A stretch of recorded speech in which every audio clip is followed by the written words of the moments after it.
When I was a kid, I didn't watch Tron. Actually, ever. Every weekend, we go to the video store and I get to choose my own movie to rent. Back then, a VHS tape. You guys remember those days of going to the rental store and picking out that movie, hoping it's in stock? And please be kind, rewind.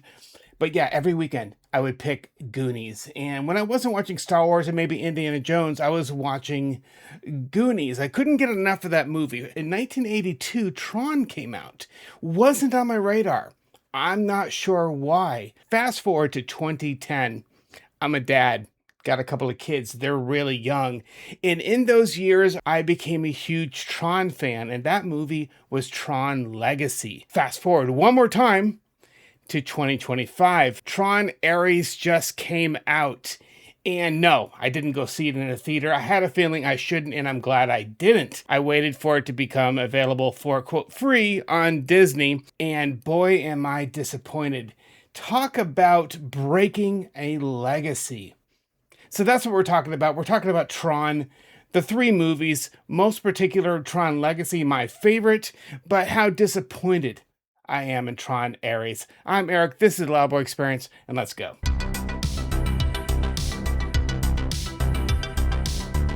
The original Tron movie was made in 1982. The budget was like $17 million, and it made about $33 million worldwide. Fast forward to 2010, Tron Legacy. The budget was around $170 million, but it made $400 million worldwide. Now, let's go to 2025. It cost $220 million to make Tron Ares.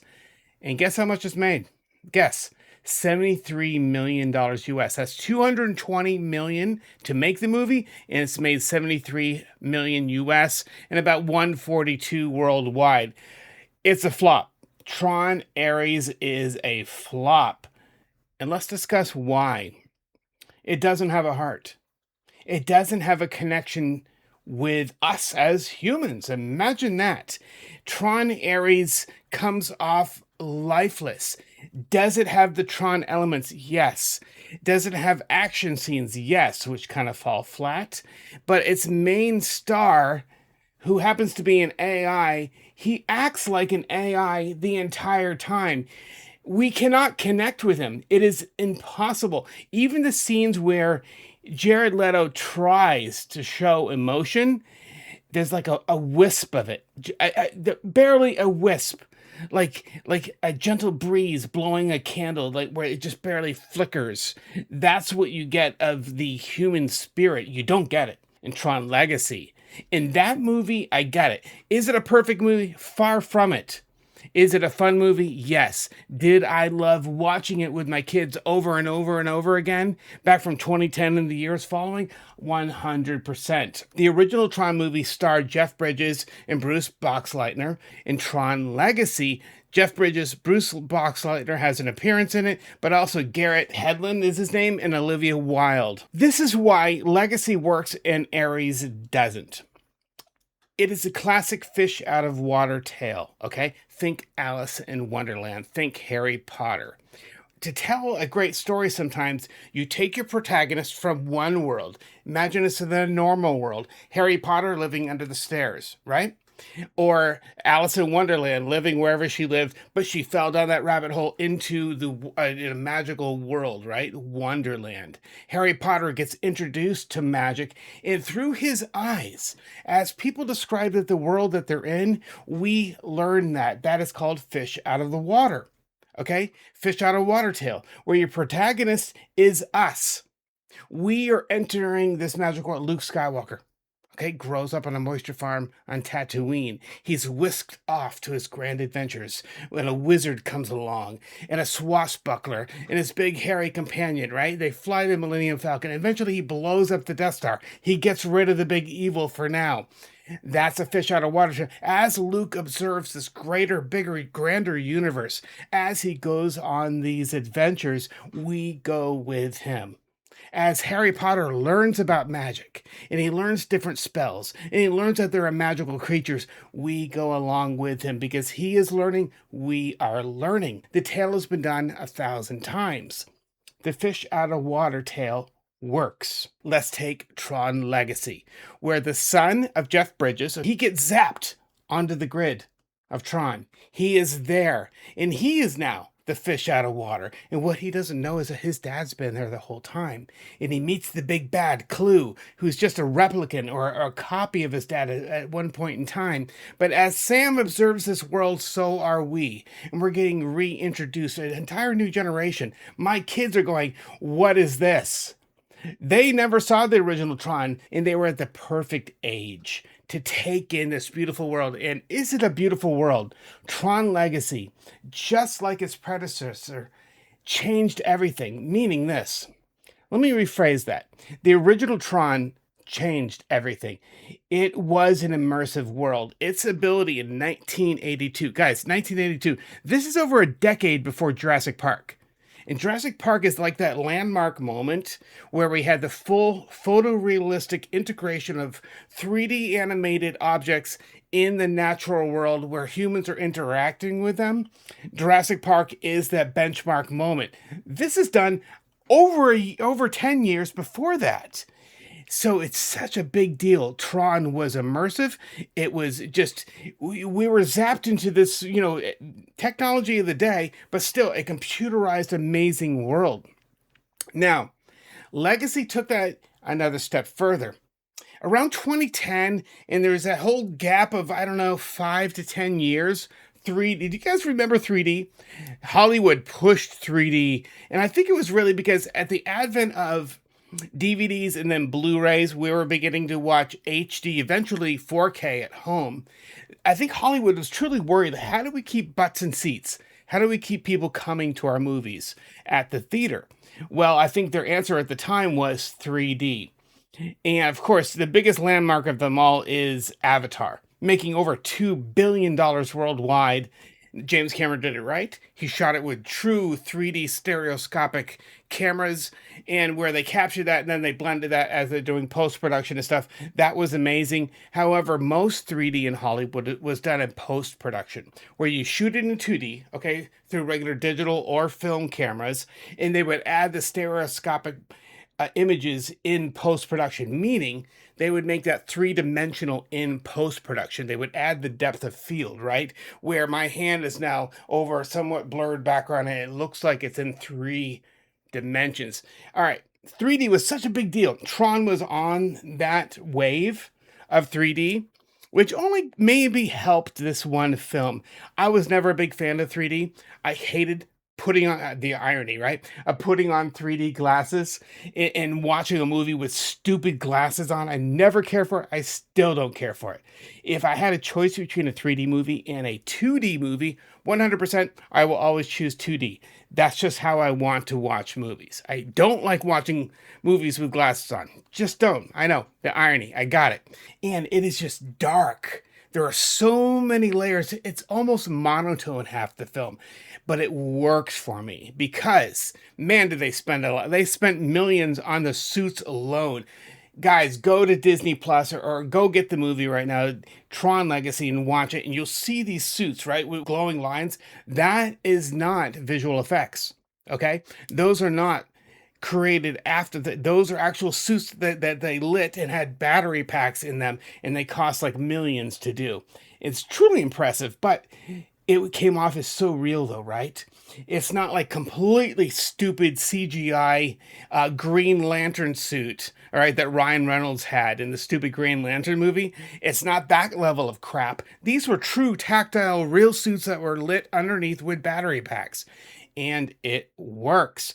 Which comes to the direction of Tron Legacy. Joseph Kosinski directed this. He went on to do Oblivion with Tom Cruise. He went on to do Top Gun Maverick with Tom Cruise. Most recently, he did F1 with Brad Pitt. I do like this director. This guy does some really good work. Tron Ares. Why is it heartless? Well, Jared Leto, I think he knew. Of course he knew. He knew he was an AI program. He knew that he was a program. And it's almost as if he watched, like, say, Legacy or the original Tron and goes, oh, that's what a computer program should do. So I should be completely lifeless the whole time and deliver my lines almost deadpan with zero emotion. even though there is an attempt to grow, and there is some growth and a character arc of Ares, that's Jared Leto's character in Tron Ares. He has a character arc, okay, where he does become better and he does come to the side of good and realize what he should do. So he learns along the way. But do you truly feel that? No. There's so much retconning going on in Tron Ares. One of the most beautiful parts in Tron Legacy, Jeff Bridges, Kevin Flynn, and Sam Flynn, all right, father and son, he gives his life at the end of this movie for his son. It's beautiful. The father son portrayal in this movie is healthy as Hollywood can do, in that he shows true love and sacrifice for his son. And that is something that we should celebrate. And that is something that we should watch over and over, because it is a rare commodity these days that we see a positive portrayal of a father in movies. So I love that about this movie. And he gives his life and his essence and everything for his son at the end so that his son can get to freedom and get to safety.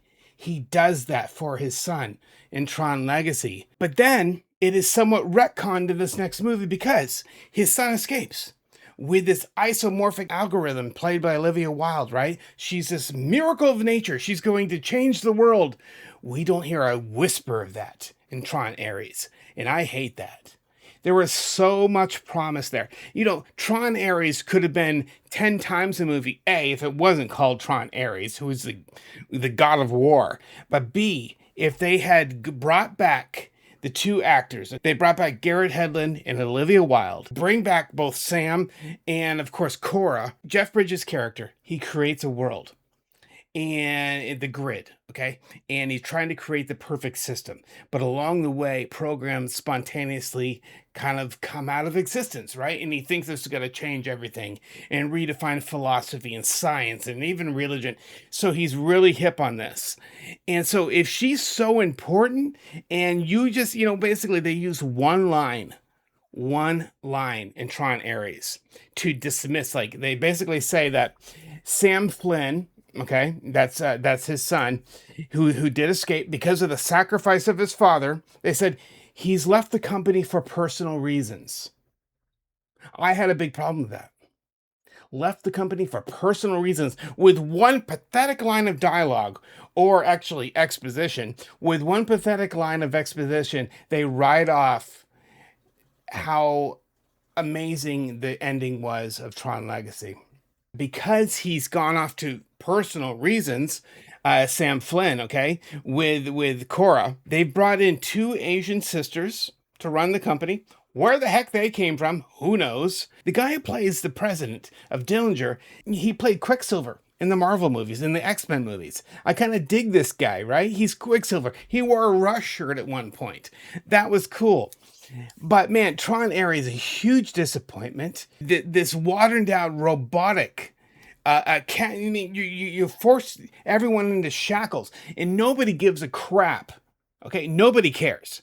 If a computer program comes into our world, it's a computer program. Where's the human connection there? Unless you establish in the story that a computer program has the ability to express, learn, and emulate emotion, then when they come into the real world, we can see them act human. Missing that element, you have nothing. Also, there is no sense of risk. Zero sense of, because all these AI characters keep getting rebooted. They get killed, they get crushed, they get de-rezzed after 29 minutes, and guess what? They get to bring them back. There's no sense of risk either, which comes to another big retcon of this Tron Ares movie, which is this. Cora, the special algorithm that came out of like nowhere, right? And Kevin Flynn so impressed that he gave his life so that Sam, his son, could bring this special character, the special being into the real world to change the world, to end illness, to end suffering. That was the level that they were pitching us at the end of Legacy. And it was beautiful, okay? A hopeful, optimistic thing that the heroes of the movie are going to achieve something great for humanity. But no, what do? They create their own MacGuffin. instead of Tron Ares. Tron Ares has its own MacGuffin. And what is that? It's called the permanence code. And this permanence code allows programs and things that are created. So, you say if you designed a Rubik's Cube in 3D space, okay? You design a Rubik's Cube on the grid, and then you have these special lasers created in real life. It can only last for 29 minutes. Same for Ares, the main character, Jared Leto. He can only live for 29 minutes. With the MacGuffin permanence code, he can then live permanently. Whatever. But what it does, it's almost like they wanted something as substantial as Tron Legacy, right? They hope for a better mankind. They hope to change the world with a special being that just burst into existence. They wanted their own version of that. And instead of going back to that, because we already had that promise, no, they had to create their own MacGuffin. It is what it is. Gotta have your own MacGuffin. Point is, Tron Ares is nothing short of a disaster. If you want to watch a good Tron movie, go back and watch Tron Legacy. You will not be disappointed. Is it perfect? No. Of course not. No movie is. Is it fun? Yes. Are the visuals amazing and immersive? Yes. Is the music amazing? Yes. It's Daft Punk. Which brings us to the music. The music of Tron Legacy is done by Daft Punk. You guys have probably heard of this group. The two guys with like the motorcycle helmets, they actually make a cameo in this film in Zeus's bar at the top of this building. But Trent Reznor of Nine Inch Nails did the music for Tron Ares. That's probably the best part of the movie. Trent Reznor's music does pay proper homage to Tron Legacy, and I do appreciate his music. It was good. He does write that kind of great, edgy, techno rock kind of music. It was good. I love Trent Reznor's music. It did the job, and really was one of the best part of Tron Ares. Well, there you go, guys. That's the Tron trilogy. If you guys want to watch a good Tron movie, please go back and watch Tron Legacy. It's on Disney Plus, and I really think you'll enjoy it. Guys, thanks for joining me this time. I am Eric. This is the Loudboy Experience.